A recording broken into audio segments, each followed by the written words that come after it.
In this video, I'm going to use the questions and comments from the live streaming we did a few weeks ago to explore how modern days parents can avoid the pitfalls of raising children especially in Obodo Oyinbo and even in Nigeria or Africa for that matter.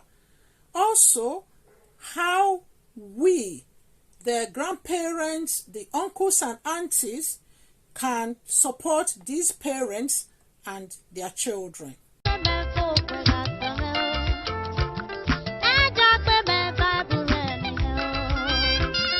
Hello everyone, my name is Mabel and I'm known on my channel as Auntie Mabel. If you are new to my channel, you're welcome and I believe you will benefit from this video, and please consider subscribing to my channel. And those of you who've been supporting my channel for a while, thank you very much. This video is a highly requested video, as some of you know that have been following my channel for a while, that I do more intentional work or one-to-one work behind the scene with my members and their family members as well.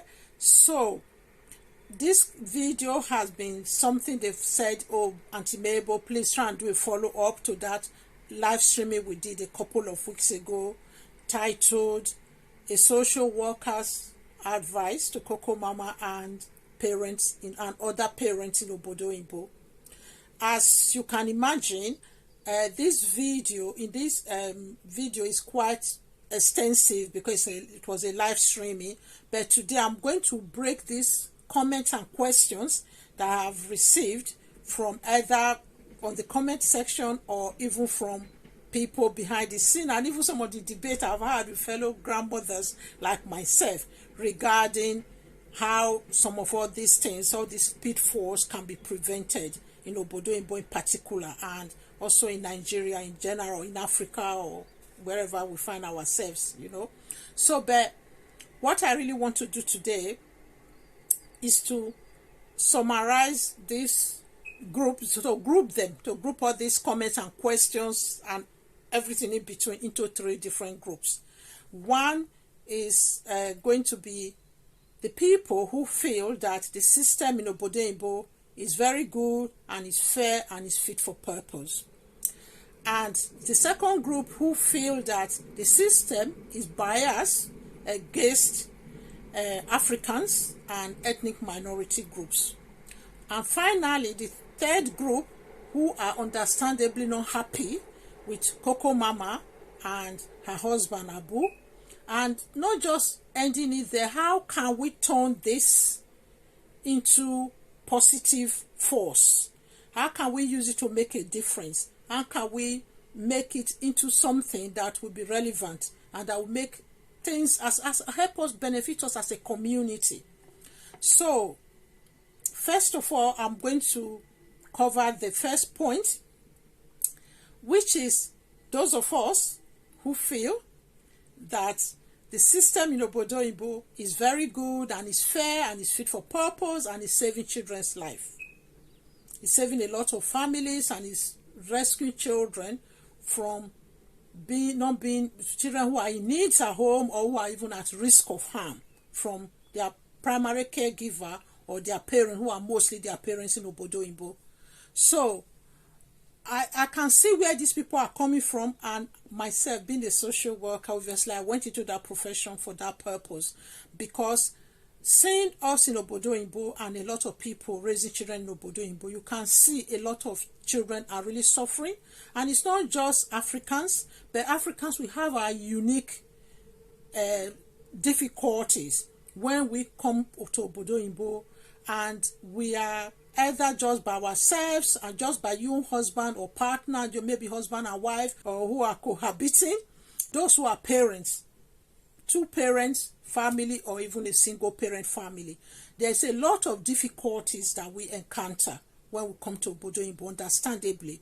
So that could make people to fall into these pitfalls. So it's really very important that those of you who are coming over, because the migration is real now and it's getting even more, it's getting higher than before is increasing in numbers. So it's really important that we address how you can avoid these pitfalls. So I'm going to use the last point to elaborate that more.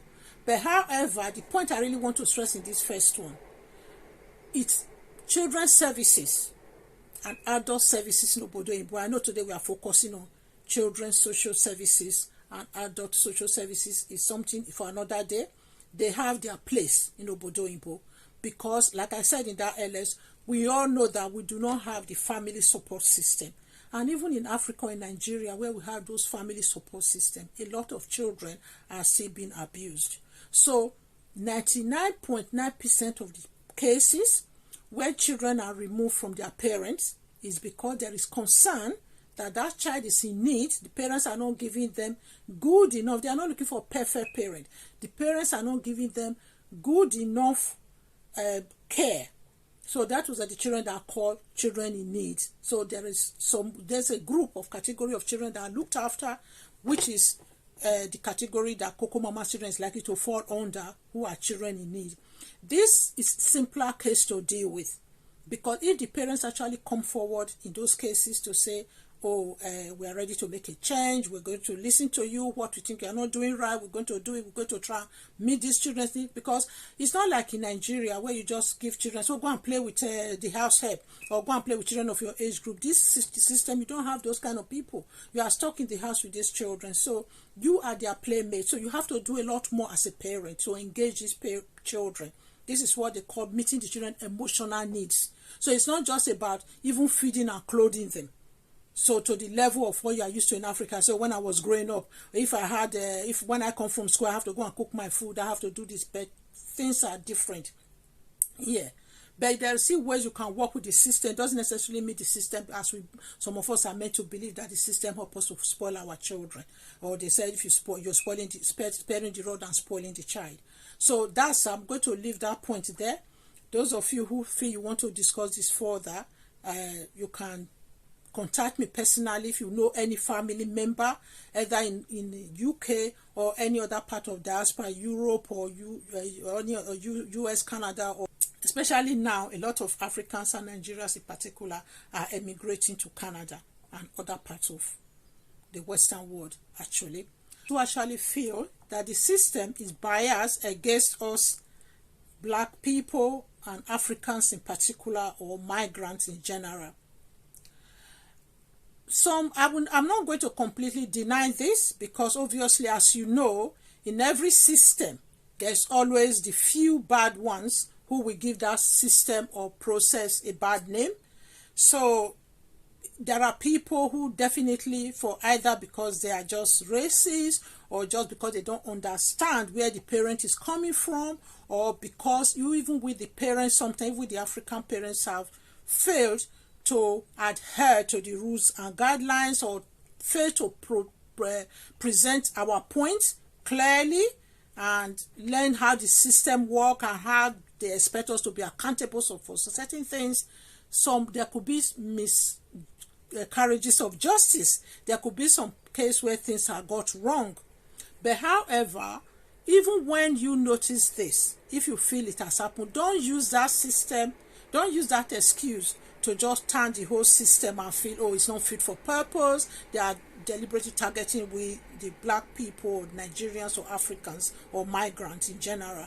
So, but we still have to know, if you're able to identify where it's been done, where things went wrong, it can still be corrected. I'm not saying the system is perfect, but we really have to be mindful, not just use that to judge the whole system and fail to be accountable for our own parenting styles and skills as a community. So I'm going to leave that there. I'm not going to flog it too much. As they say, a word is enough for the wise. Now, the final point. There is this group of people who feel Koko Mama and her husband Abu need support, and understandably, they are not very happy. They are very unhappy with the way Koko Mama and her husband have managed the whole of this situation. Some people, if you really want to see those comments, I will suggest that you go to that video. Like I said earlier on, It's the earliest, I think the second videos down. I'm going to put the link in the comments and the description box of this video, so that you can go and see the comment for yourself. Some people actually took time to write elaborately some of these points, and I don't really want to be copying and screenshotting those and putting this on this video. So because the people are really speaking out of passion. There are even one lady who said, oh, she's even praying for the fruit of the womb, and I cannot believe Koko Mama, it has 3 blessings, and the way she's treating them. Understanding, you can see how painful it can be for that lady. And other people just feel that Koko Mama herself shouldn't have actually left the children and go to Nigeria for 3 months when they've already been looked after. And like I said in that live streaming, that doesn't look good for them as well. That doesn't look good for a parent, even in Obodo Oyinbo, even in the system, to the social services system. So, but how do we turn all these mistakes around? How do we make sure that other parents who are still raising young children, especially in Obodo Oyinbo, are not repeating the same mistakes?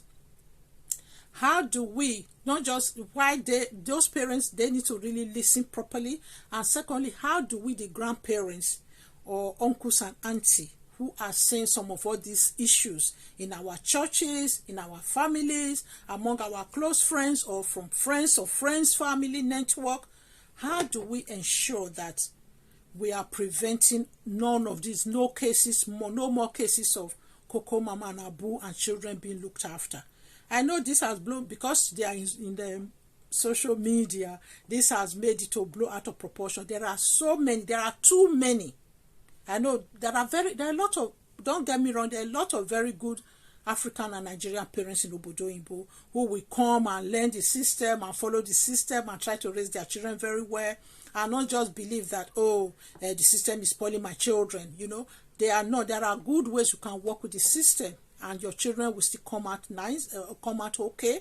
I'm not saying even if you do everything right, it doesn't still guarantee your children will come out. Both in Nigeria, both in Africa, we know that there are parents who can be very well behaved, and their children will come out wayward and come out as thieves, or even do things that no one even want to hear of, or be in courts when they're in university. Especially when they start university, they just become something else you don't recognize. So let us not think or not portray that everything in Africa or raising children in Africa is a dodo, or it's an easy ride, or things are perfect, their children turn out better there and all that. They still have children who still have the. I'm not saying, also here, some people feel, oh, the system make you spoil children too much. That is why they are disrespectful. That is why they're not having positive outcome.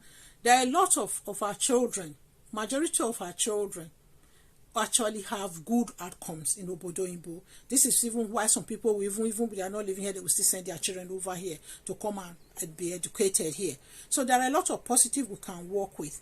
So please, please, please, this, I can understand where these people's pains are coming from, different places. There's even a lady who left 3 different comments and was just saying her own perspective. It is understandable.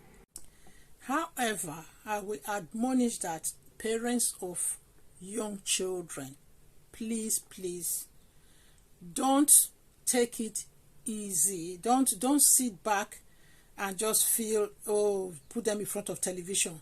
Give them iPads to play with. Have a structure in your homes. Involve them in chores according to their age. Be part of the school process. Take them to a football club, wherever their talents are. Is it musical instrument they want to learn? Be intentional. Know your children's talent and fan it into flame. Please, please, please, don't just sit back and there's no house girl here to help you cook the food or raise the children and the rest of it. And sometimes the husband and wife will work so hard to pay the bills or to make some demands back home that sometimes one is coming, another one is going. Sometimes you exchange the children on the way to school. Somebody pick them on the way throw them from one car to the other to drop them off school. And sometimes one person is doing night shift, another person is doing day shift. Or sometimes you even have to pay through your note, pay expensive child care for them as well. So whatever you do, please be intentional. Work with it. There's good health system, there's good educational system. Get involved in your children's homework, because there's no private tuition here. You can have private tuition, but you have to pay through your nose. You actually ask yourself, compare your like to like, the hour I'm working and the cost of commuting to my work and to what I'm paying for that teacher. Is it just because it's specialist knowledge? Obviously, if you have to pay for piano lessons and all the other ones that are specialist knowledge, that's understandable. However, be very present in your children's life, because you are the person who will play with them. You are the person who will read their bedtime story. You are the person who will pray with them. You are the person who will teach them how to read the Bible story. Everything you are doing, be intentional.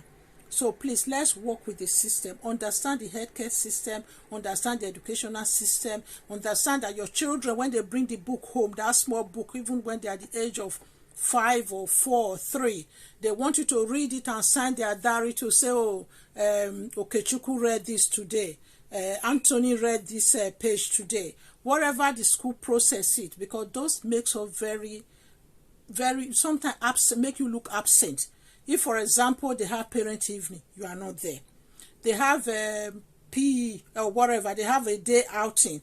All parents are there holding their little children's hands. You are not there because you are working a 12-hour shift.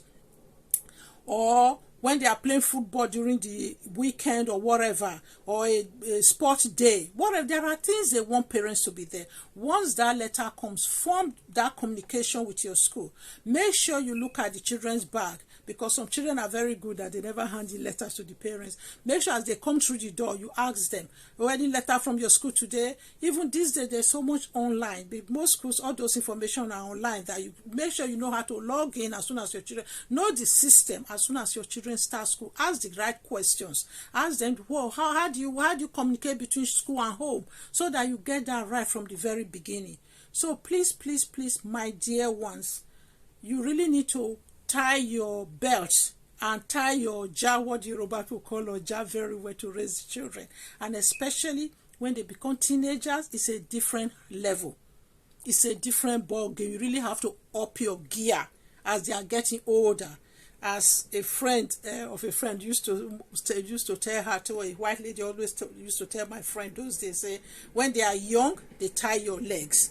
But when they are older, they tie your heart. So you really have to make sure that you are growing with your children. You are learning to grow with them. It's not when they are reading whatever, they are now doing numbers 40 to 100.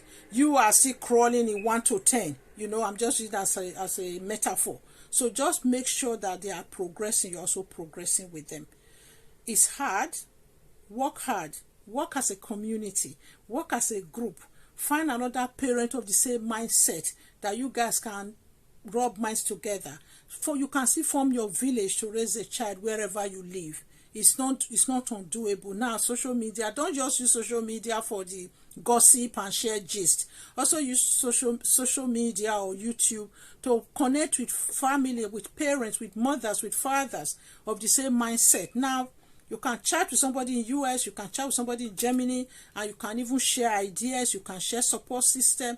Let's make the positive use of social media rather than using it to break our homes or let our children be taken over by the state. So on that note, I will say thank you very much for watching this video and for listening to me today, and I will see you in the next one.